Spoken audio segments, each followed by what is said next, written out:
Hello everyone, this is Neha Tulshan from Crescent Creation. Welcome to another hop video for Lawn Fawn fans. The theme of the hop is summer and I have created a pirate theme card for you. It's a slimline trifold window card. I'm starting with two 4x9 card base here. And I'm die cutting the window using one of the slimline dies from Lawn Fawn. The largest die from the Slimline with sliders die set fits perfectly on this card base to create a window frame. Now to put these card bases together to form a trifold card, I'm trimming off a little bit from one side of each card base.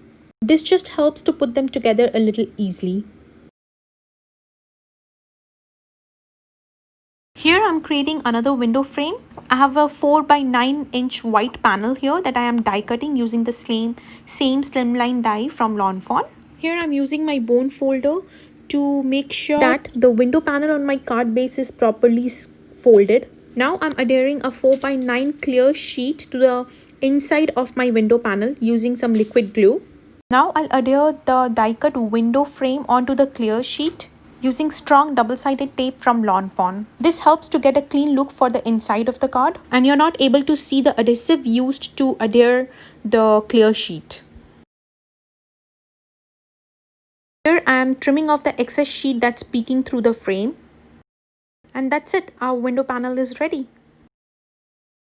Now using some liquid glue, I'm gonna put both the card bases together and that's how a trifold card is done. Now let's work on the two panels that's gonna go inside of our card. I'm using those two die cuts that were left after we created the window frames. And I'm creating the grass border using Mowed Lawn and Lucky Clover Distress Oxide inks. And I'm using Lawn Fawn Grassy Stencils. Once I've done inking the grass, I'm gonna mask away that area using the other part of the stencil. And now I'm gonna create the ground. I'm using antique linen, frayed burlap and vintage photodistress oxide inks here. This ground is gonna extend and create the base of our map. As you can see, it's a pirate theme card. The idea behind this card is that there are these two kids, a boy and a girl, who maybe went to a pirate theme party and there they had this scavenger hunt game that they participated in. And they're both supposed to play together as they both have a part of a full map. So the boy has just the front part, that's the clear part of the map that's shown in the card. And the girl has these two parts, both inside parts. So which does not make sense when they are separate. But when put together, you can actually find the treasure. To reveal the treasure, you have to match the treasure chest with the X in the map. Okay, here I'm just showing that I matched the length of the grass for both my panels because I wanted them to look alike. I have inked up the other panel off camera and now I'm gonna splatter some colored water onto both the panels using vintage photo frayed burlap distress oxide inks. Okay, back to the story, and to match the treasure chest and the X in the map. So the X in the map, if you see, is on the very top on the clear panel, and to match it with the chest, which is in the inside panel, you have to actually close the card the other way around. So when I close the clear panel first, the front panel, I can match the X with the treasure chest inside, and that's how the treasure is revealed. So it's a fun interactive element in your card. You can let the recipient know by saying X marks the spot, find the treasure, or something like that. And you can give a hint in the inside of the card. Once happy with the splatter, I'll let these two panels dry. Here I've die cut 4 of these mace using paperback cardstock from Lawn Fawn, and I have used slide on over mace die for this. Also, I have die cut a grassy border to go on the front of my card. I first die cut the grass using the Grassy Border Die from Lawn Fawn, and then I die cut it using the rectangle die, Slimline die, to have the same stitched details for the grass as I have in the inside of the panel. Here I'm inking the mace die cut using vintage photodistress oxide ink to add some texture to these die cuts. Here you can see the difference between the inked die cut and the one that's not inked. Here I'm inking this grass die cut the same way using Mowed Lawn and Lucky Clover Distress Oxide inks.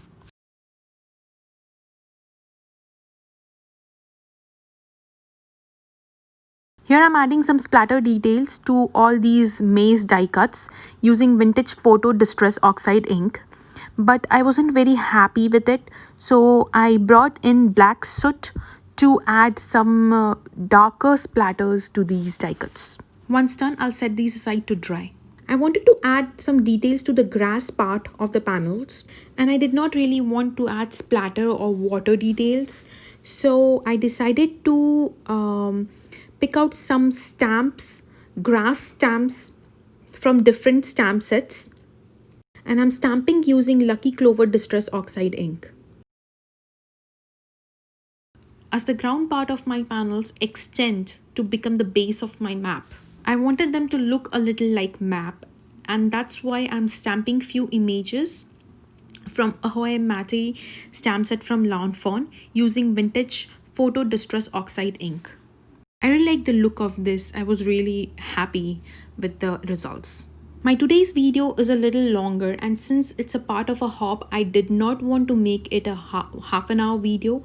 That's why I will not be including any coloring videos today. But I'm sharing few of the stampings that I did, which is a little different than the usual stamping we usually do. Both the person in my card has a pet, and the girl has a cat whom I wanted to wear the pirate hat, and that's what I did. I partial stamped the pirate hat by cleaning the stamp using my Stamp Shammy and stamping it partially.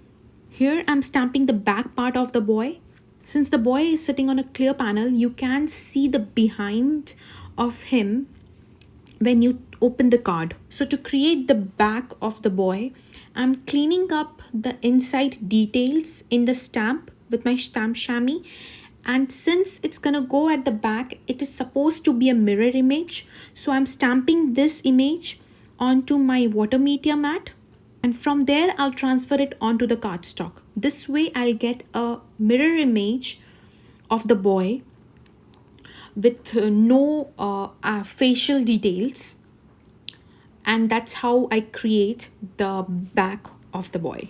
You can totally skip the step and place a white die cut piece at the back to have a cleaner look, but this extra step adds a fun detail to the card which your recipient might be surprised to see. So here I'm just going over that stamped image with my Copic multi-liner pen to make sure that I have a crisp image there for me to color later.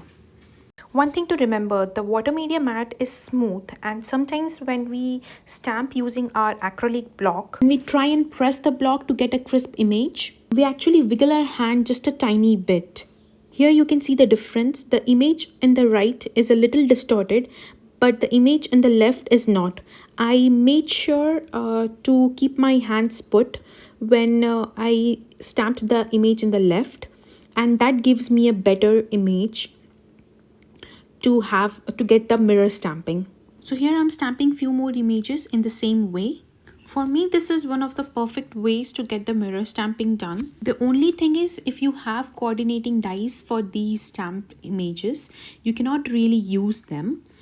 You either have to fuzzy cut the images, or you can, if you have a scan and cut like me, then you can use a scan and cut to cut these stamped images. If you don't have this water media mat, you can achieve the same look by using a complete plain clear stamp or rubber stamp. I'll try linking up the clear stamp that I have in the description box below. Once done stamping, I used my scan and cut to cut all the images, and then I colored all the images using Copic markers. Due to time crunch, I cannot share the coloring video in this video, but I will upload another video of all the images that I colored later today. But all the Copic markers used are listed in the blog post, so you can take a look. Now I'm adhering both the panels that we prepared inside of the card using liquid glue. Keeping the window frame as the guide, I lined up the panel and applied glue and then closed the card upside down to make sure that the panel is adhered in place.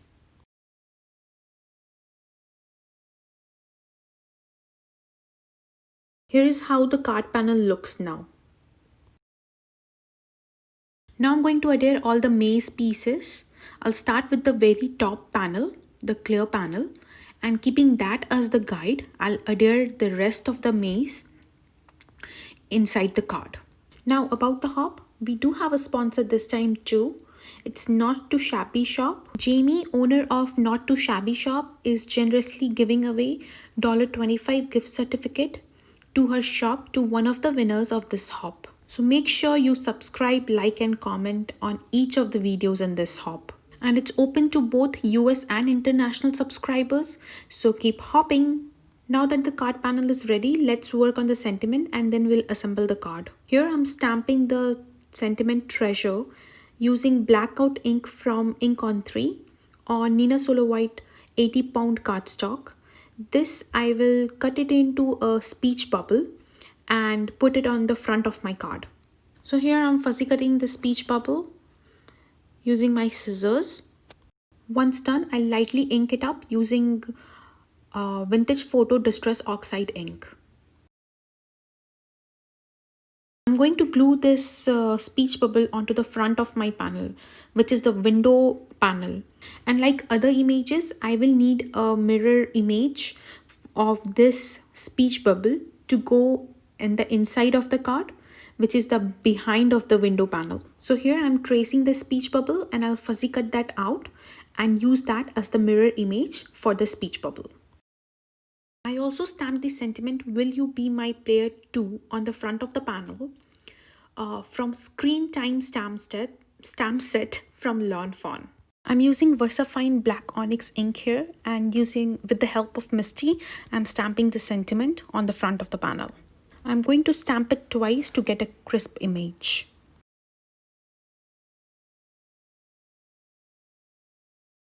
Now I will glue all the images using a combination of liquid glue and foam tape. You just have to be careful about the mirror images that we created. We want to make sure that we glue them just behind the actual images, which is the back of the clear panel.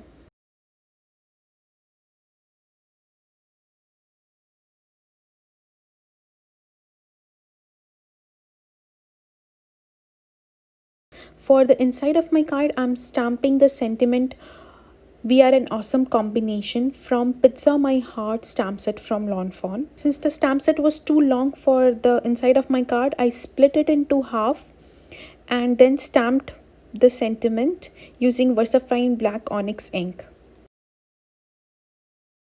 Here is how the card looks once all assembled.